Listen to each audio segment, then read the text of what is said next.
అందరికీ నమస్తే. Welcome to TR TV. నేను మీ తిరుపతి. తెలంగాణ రాష్ట్ర ముఖ్యమంత్రి రేవంత్ అన్న తెలంగాణ నిడిచిపెట్టి కేరళ ఎన్నికల ప్రచారంలో ఫుల్ బిజీగా ఉన్నాడు. రేవంత్ అన్న మూడోసారి ఎన్నికల ప్రచారానికి పోయిండు. మొన్న 2 రోజులు కేరళలోనే ఉన్నాడు. ఆ 2 రోజులు ఎమ్మెల్యే అభ్యర్థులకు సపోర్టివ్గా రేవంత్ అన్న ప్రచారం చేసిండు. ఆ ప్రచారంలో అన్న చెప్తాడు, తెలంగాణలో 6 గ్యారెంటీలు అమలు చేసేసినాం, తెలంగాణలో 67,000 ఉద్యోగాలు ఇచ్చినాం, దాదాపు 21,000 కోట్ల రూపాయలు రుణాలకు మాఫీ చేసినాం. ఇక తర్వాత రైతు భరోసా డబ్బులు సంవత్సరానికి 18,000 కోట్ల రూపాయలు రైతుల అకౌంట్లో వేసేసినాం. 9 రోజులలో 9,000 కోట్ల రూపాయలు రైతుల అకౌంట్లో రిలీజ్ చేసినాం. అంటే ఇక మొత్తం తెలంగాణను వెల్ డెవలప్మెంట్ చేసినాం, తెలంగాణ మొత్తం అభివృద్ధి చేసినాం. మామూలు అభివృద్ధి కాదట, తెలంగాణ ఇట్లా అద్దంలో చూసుకోవచ్చట, అంత అద్భుతంగా చేసినట్టు రేవంత్ అన్న డైలాగులు చూసి కేరళలో ఉన్నటువంటి లీడర్లు, కేరళలో ఉన్నటువంటి జనం పరేషాన్ అవుతారు. అసలు రేవంతుడు ఏం మాట్లాడుతుండు, ఏం కథ? తెలంగాణలోనే చక్కగా లేదు, బుల్డోజర్లు పెట్టి తెలంగాణ ప్రజల బతుకులన్నీ రోడ్డు మీద తీసుకొస్తుండు. హైడ్రా అనేటటువంటి పేరుతోటి FTL బఫర్ జోన్ తీసుకొచ్చి మొత్తం పేదల ఇండ్లు కూల్చేసి ఆగమాగం చేస్తున్నాడు. అక్కడే చక్కగా లేదంటే ఇక కేరళకు వచ్చి డైలాగులు చెప్తున్నాడు, కేరళకు వచ్చి ముచ్చడి చెప్తున్నాడు. ఈయన ముచ్చట ఎవరినాలరా నాయన అని చెప్పి చాలా మంది కేరళలో ఉన్నటువంటి జనం నెత్తి పట్టుకున్నటువంటి పరిస్థితి. ఇక రేవంత్ అన్న మూడోసారి వేయండు. ఇవాళ పోయి రేవంత్ అన్న తాజా మాటలు చెప్తున్నాడు, మామూలు మాటలు కాదు. రేవంత్ అన్న కొడుతున్నటువంటి డైలాగులు ఏందనుకుంటారు? పినరాయి విజయన్కి చెప్తున్నాడు, అన్న పినరాయి విజయన్ గారు, మీరు నిజంగానే కేరళలో ఏం చేసిన ఏం కథ అనేది చర్చకు రండి, మనం చర్చ పెట్టుకుందాం. నేను తెలంగాణ రాష్ట్రంలో ఏం అభివృద్ధి చేసినా, మీరు కేరళలో ఏం అభివృద్ధి చేసిర్రు అనేది మొత్తం చర్చ పెట్టుకుందాం, మీరు చర్చకు రండి, మాట్లాడుకుందామని రేవంత్ అన్న సవాల్ విసురుతున్నాడు. అసలు రేవంత్ అన్న ఏం చేస్తుండో ఏం కథో రేవంత్ అన్న కూడా అర్థమైతలేదు. ఒకసారి కేటీఆర్ సవాల్ విసిరిండు, రేవంత్ అనే కేటీఆర్ సవాల్ విసిరిండు. కేటీఆర్ కాదు, రేవంత్ అనే కేటీఆర్ సవాల్ విసిరిండు. ఏమని? కేటీఆర్, మీ ప్రభుత్వం ఏం చేసిరో మా ప్రభుత్వం ఏం చేసిరో మనం చర్చ పెట్టుకుందాం, దమ్ముంటే రా మనం మాట్లాడుకుందాం అని చెప్పి రేవంత్ అన్న చెప్పిండు. ఆయనతో కేటీఆర్ సవాల్కి ఓకే చెప్పి ప్రెస్ క్లబ్ పోయిండు. సోమాజిగూడ ప్రెస్ క్లబ్లో కూర్చొని, రేవంత్ రెడ్డి గారు రండి, మీకోసం కూర్చో పెట్టినా, నేను రెడీగా ఉన్నా రండి అని చెప్పి కేటీఆర్ చెప్తే అన్న ఆయనతో ఢిల్లీకి వారిపోయిండు. ఢిల్లీకి పోయి రేవంత్ అన్న ఏం చెప్తాడు, నేను తెలంగాణలో లేని టైంలో కేటీఆర్ మీటింగ్ పెట్టిండు, కేటీఆర్ చర్చకు వచ్చిండు, నేను తెలంగాణలో ఉంటే కేటీఆర్ భయపడడం చెప్పి రేవంత్ అన్న డైలాగులు కొట్టే కార్యక్రమం చేసిండు. అంటే కేటీఆర్ ఏమో చర్చకు రెడీ అన్నప్పుడు రేవంత్ అన్న వెళ్ళిపోతాడు, ఆయనత రేవంత్ అన్న రమ్మని చెప్తే మాత్రం నేను లేను, నేను వెళ్ళిపోయినా అని మళ్ళీ డైలాగులు కొడతాడు. అంటే రేవంత్ అన్న ఏం లేదు, పరిపాలన ఏం లేదనే విషయం రేవంత్ అన్నకు తెలుసు, అడ్మినిస్ట్రేషన్ తెలియదు. ఏదో ఒకసారి ఎమ్మెల్సీ ఎవరితోటే కథ ముఖ్యమంత్రి కుర్చీలో కూర్చున్నాడు. ఎప్పుడైనా మంత్రి రేవంత్ అన్న ఏమన్నా మంత్రి పదవిలో ఉంటేనో ఇంకోటి చేస్తానో అన్నకు తెలుస్తుంది. కాంగ్రెస్లో చాలా మంది సీనియర్ లీడర్లు ఉన్నారు, ఆ సీనియర్ లీడర్లు ఎంత చెప్పినా కూడా రేవంత్ అన్న వింటలేడట. ఇప్పుడు బట్టి విక్రమార్క ఎంత senior leader, Uttam Kumar Reddy senior leader, వీళ్ళందరూ సీనియర్ లీడర్లు కదా. రేవంత్ అన్నకు మంచిలు చెప్పినా కూడా రేవంత్ అన్న ఎక్కడ వినే పరిస్థితి లేదు. మంచి చేయడం ఏమన్నా నేర్చుకోవాలన్నా కూడా రేవంత్ అన్న నేర్చుకునే పరిస్థితి లేదు. ఆయనతో రేవంత్ అన్న చెప్పినట్టే మంత్రులు వినాలన్నట.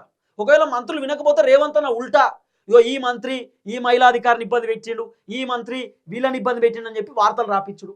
ఆ వార్తలకు రేవంత్ అన్న రెస్పాన్స్ చేయడు. మళ్ళీ ఆయనతో వీళ్ళు అవినీతి పరులు అక్రమాలు చేసిరని మళ్ళీ మంత్రులపైన వార్తలు, మళ్ళీ ఈ మంత్రిని తీసేస్తున్నాం ఆ మంత్రిని తీసేస్తున్నామని వార్తలు.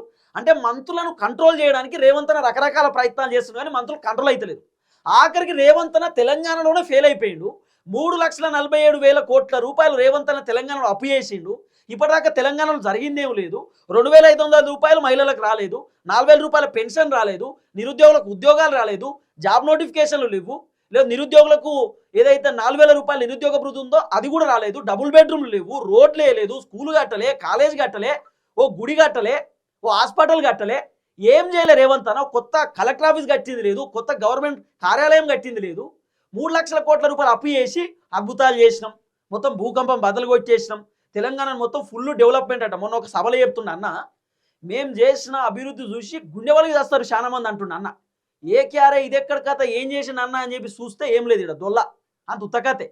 మొన్న ఆదిలాబాద్ సభలో చెప్తుండ్రు రేవంత్ అన్న, ఏం చెప్తుండంటే పెళ్ళి ఉడుతుంటే పిల్లలు ఉడతారా, 3 నెలలు ఉడతారా, 4 నెలలు ఉడతారా, ఎంత కండలున్నా ఎంత బలం ఉన్నా లేదు ఎంత జింబాడీ ఉన్నా 9 నెలలు పడుతుంది, మేము కూడా అధికారంలోకి వచ్చి 2 సంవత్సరాలు అవుతుంది, మాకు టైం పడుతుంది అంటున్నాడు. ఇంకా అన్న ఏమంటాడు, 2037 దాకా మేమే అధికారంలో ఉంటాం, మళ్ళీ రెండోసారి మేమే సీఎం, కాంగ్రెసే అధికారంలోకి వస్తుంది. రేవంత్ అన్న చెప్తున్నటువంటి మాట. ఇక ఒక పని చేయన్న, 2047 దాకా మీరే అని చెప్పు, ఒక పని ఒడిచిపోతుంది కదా. 3 సంవత్సరాలు మీరే ఉండరు, అంటే 3 సార్లు మీరే ఉండుర్రి, సుమారు 15 సంవత్సరాలు కాంగ్రెస్ అధికారంలో ఉంటేనే మంచిగుంటుందేమో. మరి రేవంత్ అన్న తెలంగాణలో చేసింది ఏం లేదు, కేరళ పోయి పినరాయి విజయన్కి సవాల్ విసురుతున్నాడు. తెలంగాణలో నేనేం చేసినో చూపిస్తా, కేరళలో నువ్వేం చేసినావు చూపి. మళ్ళీ అన్న ఏమంటాడు, కేరళలో చాలా అభివృద్ధి జరిగింది, మస్తున్నది, మేము కేరళలో ఏం జరిగింది ఏందనేది మేము ఇన్స్పిరేషన్గా తీసుకుంటాం, మేము కేరళలో ఏం జరిగింది ఏందనేది మేము మొత్తం చూసి నేర్చుకుంటామని చెప్పి రేవంత్ అన్న చెప్తున్నాడు. మొన్న రేవంత్ అన్న మాట్లాడిన ఏమని, నా ట్రాక్ రికార్డ్ తెలుసుకోండి తెలంగాణకు పోయి అంటున్నాడు. ట్రాక్ రికార్డ్ అట. ఏం ట్రాక్ రికార్డ్ అన్న? హైడ్రా తీసుకొచ్చి పేదల ఇల్లులు కూల్చుడా? ఏం ట్రాక్ రికార్డు? లగేచర్లకు సంబంధించినటువంటి బాధితులను తాటిగిరి పెట్టి కొట్టుడా? లగేచర్ల భూములు లాక్కునుడా? ఏం ట్రాక్ రికార్డు? భూదాన్ భూముల పేర్లతోటి వెలుగుమాట్లలో ఉన్నటువంటి పేదల ఇల్లు కూల్చేసుడా? ఏం ట్రాక్ రికార్డ్ అన్న? ఇక్కడ పొంగులేటి శ్రీనివాస్ రెడ్డి భూములు కబ్జాలు పెట్టుడా? పరిగి కాడ ఫార్మా కంపెనీ కోసం భూములు దండుకున్నట్టు ట్రాక్ రికార్డా? ఏం ట్రాక్ రికార్డు కాంగ్రెస్ది? కాంగ్రెస్ అధికారంలోకి వచ్చినాక తెలంగాణలో జరిగింది ఏంది? పేదవాళ్ళు మొర్రో మొత్తుకున్నారు, ఏడ్చిర్రు, పెడబొబ్బలు పెడుతున్నారు, కన్నీరు పెట్టుకుంటున్నారు. ఇవన్నీ కనబడతలేవా? కేరళ పోయి గొప్పలు చెప్పుకుంటున్నారు, ట్రాక్ రికార్డు సూపర్ చేసినాం. ఇంకా పెద్ద కథ ఏందనుకుంటారు? పినరాయి విజన్కి చెప్తున్నాడు. పినరాయి విజన్ గారు, మీకు డౌట్ ఉంటే మీరు విమానం పెడతా, నేను ఒక పెద్ద విమానం చార్టర్డ్ ఫ్లైట్ పెడతా, ఆ ఫ్లైట్లో వచ్చి కూర్చోర్రి, మన ఇద్దరం పోదాం, పోయి తెలంగాణ ప్రజలను అడుగుదాం కాంగ్రెస్ ఏం చేసింది ఏం కథ అనేది జనాలే చెప్తారు. పినరాయి విజన్ కనుక అక్కడి నుండి ఇడికి వచ్చింది అనుకో, ఏడికి తెలంగాణకి, తెలంగాణ జనం పినరాయికి మొత్తం చెప్తారు, రేవంత్ వచ్చిన తర్వాత మాకు పెన్షన్ రాలేదు, రైతు బంధు లేదు, రుణమాఫీ లేదు, ఉద్యోగాలు కూడా లేవు, ఈయన చేసింది నేను ఉత్తదే అని చెప్పి ఖచ్చితంగా జనాలు కూడా చెప్తారు. రేవంత్ ఒక డైలాగ్ కొట్టి నేను తెలుసా, 67,000 ఉద్యోగాలు ఇచ్చినామని చెప్పి రేవంత్ చెప్పినటువంటి మాట. రేవంత్ ఇచ్చినటువంటి ఉద్యోగాలు ఎన్ని తెలుసా? 17,000 నోటిఫికేషన్లు మాత్రమే రేవంత్ రెడ్డి ఇచ్చిండు.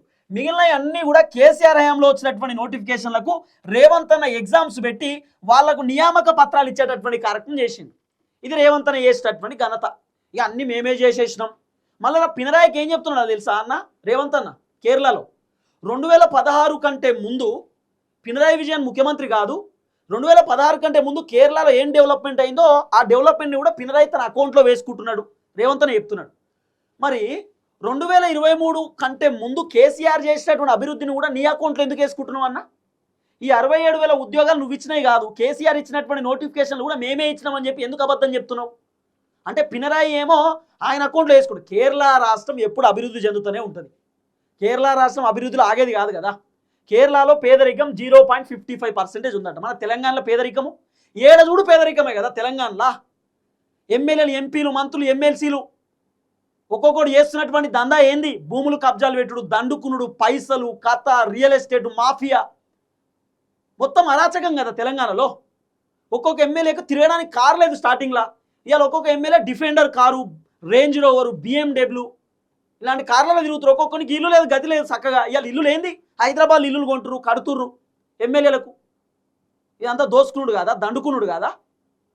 కేరళలో వెల్ ఎడ్యుకేటెడ్ ఉంటారు, చదువుకున్నటువంటి వాళ్ళు ఉంటారు. కేరళలో కొంత అద్భుతాలు ఉంటాయి, మంచిగా ఉంటుంది వాళ్ళంతా. రేవంత్ అన్న పోయి కేరళలో ఏం జరగలే, ఏం చేయలే, పినరాయికి చెప్తున్నాడు.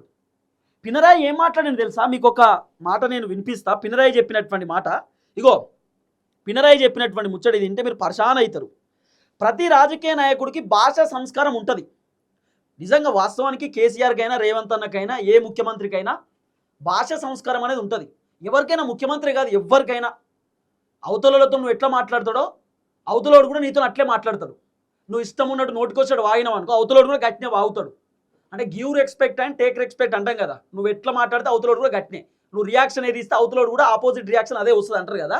రేవంత్ అన్న ప్రతి రాజకీయ నాయకుడికి భాషా సంస్కారం ఉంటుందని పినరాయి చెప్తున్నాడు. పినరాయి రేవంత్ అన్న ఉద్దేశించి మాట్లాడుతున్నాడు. ఇగో అదేంటో రేవంత్ రెడ్డికి మాత్రం భాష సంస్కారం లేదు, పినరాయి విజయన్ చెప్తున్నాడు.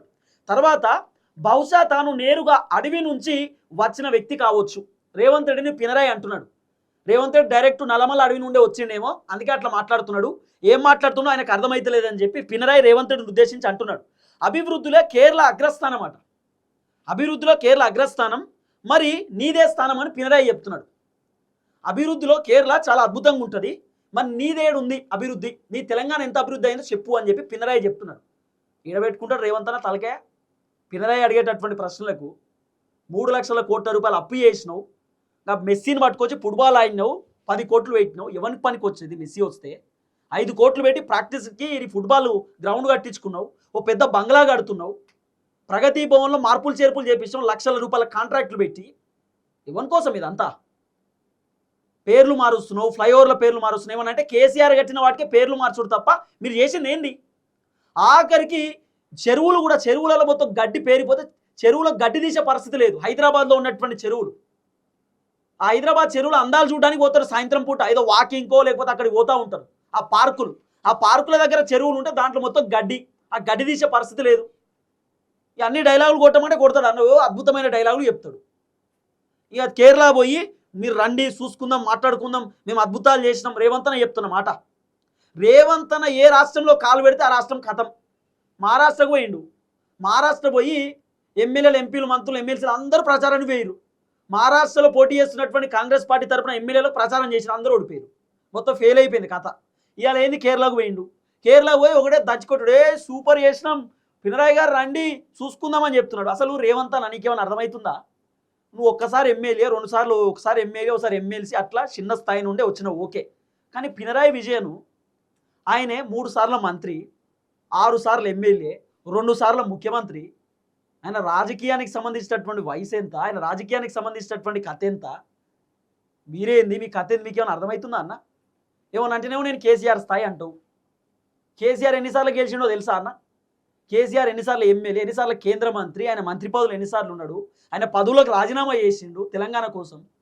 రేవంత్ అన్న అన్ని మర్చిపోతున్నాడు. రేవంత్ అన్న పోయి కేరళలో నీతులు చెప్తున్నాడు, యో అభివృద్ధి అంటే ఇట్లుండాలి, అధికారం అంటే ఇట్లుండాలి, డెవలప్మెంట్ అంటే ఇట్లా చేయాలి, రేవంత్ అన్న డైలాగులు. మరి డెవలప్మెంట్ అభివృద్ధి ఏదో తెలంగాణలో చేయరాదు? తెలంగాణ చేసుడు చేత కాక కేరళ పోయి పక్క రాష్ట్రంలో డైలాగులు కొడుతున్నాడు. ఆయనతో పక్క రాష్ట్రంలో ఉన్నటువంటి జనాలు కూడా రేవంత్లకు షాకుల మీద షాకులు, జలకుల మీద జలకులు ఇస్తారు, పోయి నీ రాష్ట్రంలో చక్కగా చూసుకోపోయి అని చెప్పి. తెలంగాణలో తిండికి తిండి లేక ఇబ్బంది పడుతురు, కట్టుకోనికి గుడ్డలు లేవు, ఉండడానికి ఇల్లు లేవు, తాగడానికి నీళ్లు లేవు, ఆగమాగం అవుతుండే రాష్ట్రం అంతా. రేవంత్ అన్న పోయి డైలాగులు కొడుతున్నాడు కేరళలో. మళ్ళీ రేవంత్ అన్న ఏం చెప్తాడు, తెలంగాణ అప్పులపాలు అయిపోయింది, దివాలా తీసింది, ఆగం అయిపోయింది, చిన్నాభిన్నం అయిపోయింది, అప్పుల కోసం పోతే చెప్పులు ఎత్తుకపోతారేమో అన్నాడు చూస్తురు, అపాయింట్మెంట్ దొరుకుతలేదు, ఇవన్నీ ఆయన అన్ననే డైలాగులు కొడతాడు. మళ్ళీ అన్ననే చెప్తాడు, సూపర్ చేసినాం తెలంగాణ అంతా. నిన్న బట్టనే చెప్తున్నాడు 99% 6 గ్యారెంటీలు అమలు చేసేసినామని. బట్టనేమో 99% అయిపోయింది అంటాడు. రేవంత్ అన్నేమో అరే పెళ్ళవుడుతుంటే పిల్లలు పుడతారా అండి అని అన్న అంటాడు. మరి ఎవరి మాటలు నమ్మాలి మేము? మీ దాంట్లో మీకే కోఆర్డినేషన్ లేదు. కాంగ్రెస్ పార్టీ ఎమ్మెల్యేలు మాకు నిధులు వస్తలేవు, నిధులు ఇవ్వండి సార్ దండం పెడతా అని చెప్పి ఎమ్మెల్యేలు రేవంత్ని బతలాడుకుంటే రేవంత్ అని అపాయింట్మెంట్ ఇస్తలేడు. ఇంకా నిధులు ఎక్కడి? తెలంగాణలో పుట్టాడు కష్టాలు, పుట్టాడు దుఃఖాలు ఉన్నాయి, ఇవన్నీ వదిలిపెట్టన్న పక్క రాష్ట్రంలో డైలాగ్ కొడుతున్నాయంటే ఏం కథ, ఎక్కడ కథ? రాహుల్ గాంధీ గారికి దండం పెడుతున్నా, సార్ ప్లీజ్ రేవంత్ అని అక్కడికి తీసుకోపోకూరి, ఆయన పోతే కథమే. రాష్ట్రంలో కాంగ్రెసే కథం అయిపోతుంది, మీకు తెలుస్తలేదు ఆయన కథ. ఆయన పవర్ లెగ్ ఉంటుంది, ఐరన్ లెగ్గు పడ్డదంటే కథమే. ఇక అన్న మహారాష్ట్ర పోతే ఆడ కథమైందా? ఇప్పుడు కేరళ పోతుంది, కేరళలో కూడా కథమైనట్టే లెక్క. ఏం మాట్లాడుతున్నాం, ఏం చేస్తున్నాం అన్నకేం అర్థమైతలేదు. ఏదో మాట్లాడుతున్నాడు, ఏం చేసినామో చెప్తాం రారి, చూస్తాం రారి. అన్న నువ్వు ఏం చేయలేదనే సంగతి తెలంగాణ ప్రజలకు తెలుసు. ఆఖరికి తెలంగాణలో ఏదేదైతే వీడియోలు ఉన్నాయో, లగిచర్ల వీడియో అయినా, వెలుగు మాటల వీడియో అయినా, హైదరాబాదితుల వీడియో అయినా, నిరుద్యోగుల వీడియోలు అయినా కేరళలో సర్క్యులేట్ అవుతున్నాయట. ఇప్పుడు ఏఐ వచ్చింది, ఆర్టిఫిషియల్ ఇంటెలిజెన్స్. ఇప్పుడు నాది ఏదైతే వీడియో ఉంటుందో నా వీడియో ఏఐలో అప్లోడ్ చేసి తెలుగు లాంగ్వేజ్ని మలయాళంలో మార్చండి అంటే అది మారుతుంది. అట్లా మార్చి ఆడ కేరళలో సర్క్యులేట్ చేస్తురట. తెలంగాణలో కాంగ్రెస్ అధికారంలోకి వచ్చి గిన్ని ఇల్లులు కూల్చేసిండు, జనాలు రోడ్డు మీదకి వచ్చి ఏడుతురు, కేరళలో కూడా కాంగ్రెస్ అధికారంలోకి వస్తే మీరు ఏడుతారు చూసుకోర్రి అని చెప్పి అక్కడ మొత్తం సర్క్యులేట్ చేస్తురు కేరళలో. అదే రేవంత్ అన్న బండారం మొత్తం కేరళలో బయటపడుతుంది. అసలు అక్కడికి పోయి మన తెలంగాణ పరువు తీస్తుండ అన్న, ఇక పచ్చిగా చెప్పాలని మన ఇజ్జత్ తీస్తుండు రేవంత్ అన్న. అక్కడికి పోయి తెలంగాణ ఫుల్ డెవలప్మెంట్ అయిపోయింది, కర్ణాటక ఇంకా ఎక్కువ డెవలప్మెంట్ అయిందట. ఏం చెప్పాలి అన్నకు? పినరాయి విజయన్ అందుకే చెప్తున్నాడు, పోయి నువ్వు చూసుకోపో ఫస్ట్, గీడికి వచ్చి డైలాగ్ చెప్పకు, నువ్వు చెప్తే వినే పరిస్థితులలో మేము నువ్వు నీతులు చెప్పడం కరెక్ట్ కాదు, నువ్వు చూసుకో ఫస్ట్, ముందుగా పోయి నీ ప్రభుత్వం నువ్వు చక్క చేసుకోపో అని చెప్పి పినరాయి విజయన్ చెప్తున్నాడు. 6 పేజీల లేఖ రాసిండు ఆయన రేవంత్ రెడ్డి గురించి. ముఖ్యమంత్రి లెక్క మాట్లాడు, నువ్వు అనవసరంగా ఏది పడితే అది మాట్లాడుతున్నావు, కరెక్ట్ కాదు, ఆలోచించి మాట్లాడని పినరాయి చెప్తున్నాడు. ఇక రేవంత్ అని ఏందో ఏం కథ అన్నకే తెలవాలి. ఆఖరి మన తెలంగాణ ప్రజల సొమ్ము తీసుకోపోయి ఆడ పేపర్లలో యాడ్స్ ఇస్తుండట, 5 గ్యారెంటీలు అమలు చేస్తాం, అద్భుతాలు చేస్తామని అన్న డైలాగులు కొడుతుండట. మా తెలంగాణలో అయితే అన్న ఏం చేయలే. నాకు తెలిసి తెలంగాణలో కూడా కేరళకి సంబంధించినటువంటి వాళ్ళు ఉంటారు, చాలామంది ఉంటారు, ఇక్కడికి వచ్చి పనిచేసేటటువంటి వాళ్ళకి రియాలిటీ తెలుసు. ఎందుకంటే వీడికి వచ్చి తెలుగు కూడా నేర్చుకుంటారు, చాలామంది ఇంగ్లీష్ కూడా మాట్లాడతారు, వాళ్ళు చాలా ఎడ్యుకేటెడ్ ఉంటారు కదా, వాళ్ళకు తెలంగాణలో ఏం జరుగుతుంది ఏం కథనో తెలుసు. వాళ్ళు అక్కడికి పోయి కూడా చెప్తారు, ఏం లేదు తెలంగాణ రేవంత్ రెడ్డి డైలాగ్ కొడుతుండు, నమ్మకూరి ఉత్తదే అని చెప్పి కూడా అంటారు. కాబట్టి రేవంత్ అన్న మనది మనం చక్కగా చూసుకుందాం, వీడికి వచ్చేసి పరిపాలన మంచిగా చేస్తే బెటరు. కేరళ పోయి డైలాగులు కొడితే ఆయనతో ఉద్దర కథ అదంతా ఈ పంచాయతీ అంత వద్దు కాబట్టి దయచేసి తెలంగాణ ప్రజలకు కూడా చెప్తున్నా, మన ముఖ్యమంత్రి మళ్ళీ రమ్మని చెప్పండి. అన్న పరిపాలన తక్కువ, ఢిల్లీ కూడా ఎక్కువ, పెండ్లీలకు పేరెంటాలకు కూడా ఎక్కువ. మొన్న అసెంబ్లీ సమావేశాలు నడుతుంటే రేవంత్ ఎన్నిసార్లు ఉన్న అసెంబ్లీలో అంటే వేమనరేందర్ రెడ్డికి ఎంపీ ఒత్తిడితోటి రాజ్యసభ ప్రియాంక గాంధీకి పరిచయం చేయడానికి డే మొత్తం అటే పోయిండు. దాదాపు 6-7 గంటలు బయట వెయిట్ చేసిండు అపాయింట్మెంట్ దొరకకపోతే. రాహుల్ గాంధీని పరిచయం చేసిండు, వేమనరేందర్ రెడ్డి మై దోస్త్, my benami, he's always with me అని చెప్పి పరిచయం చేయడానికి పోయిండు. అన్న ఏం చెప్పాలి, అసెంబ్లీ సమావేశాలు వదిలిపెట్టి అన్న డైలాగులు గట్టుంటాయి అన్నట్టు. అంటే పనికిరానటువంటి పనులు మస్తుగా చేస్తారు, పనికొచ్చే పనులు ఏది లేదు. మళ్ళా అంత దుబారా ఖర్చు ఎక్కువ, మళ్ళా పనికిరాని ఖర్చు. వాళ్ళు ఎవరో మిస్ ఇండియా అని పెట్టిండు competition, miss world India competition పెట్టిండు. మిల్లా మ్యాగీ అని చెప్పి ఒక మహిళ, పరాయి దేశానికి సంబంధించిన మహిళ, నన్ను ఇక్కడ ఇబ్బంది పెట్టిరు, మానసికంగా వేధించారు, లైంగికంగా వేధించారు అని చెప్పి మన దగ్గర ఉన్నటువంటి ఒక లీడర్ పైన అబాండాలు వేసిపోయింది. ఆ విచారణ లేదు, ఒక కథ లేదు. ఆయనతో మన పరువు మనమే తీసుకున్నామా? ఫుట్బాల్ మెస్సీని పట్టుకొచ్చినాం, ఏం పెట్టుకొచ్చిందన్న? మళ్ళీ గ్లోబల్ సమ్మిట్ అని పెట్టిండు, 100 కోట్లు ఖర్చు, గుడారాలకే 100 కోట్లు. ఏదో లక్షల కోట్లు వస్తున్నాయి, ట్రంప్ వస్తున్నాడు, మొత్తం జర్మనీ నుండి పెద్ద పెద్ద కంపెనీలు వస్తాయి, అమెరికా నుండి కంపెనీలు వస్తాయని డైలాగ్ వచ్చింది. యాడా సార్ ఏది రాలే. అంటే రేవంత్ అనే చెప్పేటి అని ఉత్తాయి, అంటే డైలాగులు ఉంటాయి అంతే, ఏదో చేస్తాం, ఏదో అద్భుతాలు జరుగుతున్నాయని చెప్పి డైలాగులు కొట్టుడు తప్ప అంత ఉత్తదే రియాలిటీలా. కాబట్టి కేరళలో ఉన్నటువంటి జనాలకు కూడా రియాలిటీ తెలుసు, రేవంత్ అన్న ఏం చేయాలి, ఏం కథ అని తెలుసు. అందుకే పినరాయి విజయన్ కూడా క్లియర్గా చెప్తున్నాడు, మీరు చెప్తే వినే స్థాయిలో మేము లేము, మీరు చూసుకోండి అని పినరాయి చెప్తున్నటువంటి మాట. అన్నకి ఎన్నిసార్లు చెప్పినా గదే కథ. 2 సార్లు చెప్పిండు పినరాయి, మళ్ళీ వేయిండు. ఈ అన్నకే తెలియాలి. చూద్దాం ఏం జరగబోతుంది. దయచేసి వీడియో అందరూ షేర్ చేయండి. అందరికీ నమస్తే, థ్యాంక్ యూ సో మచ్. జై తెలంగాణ.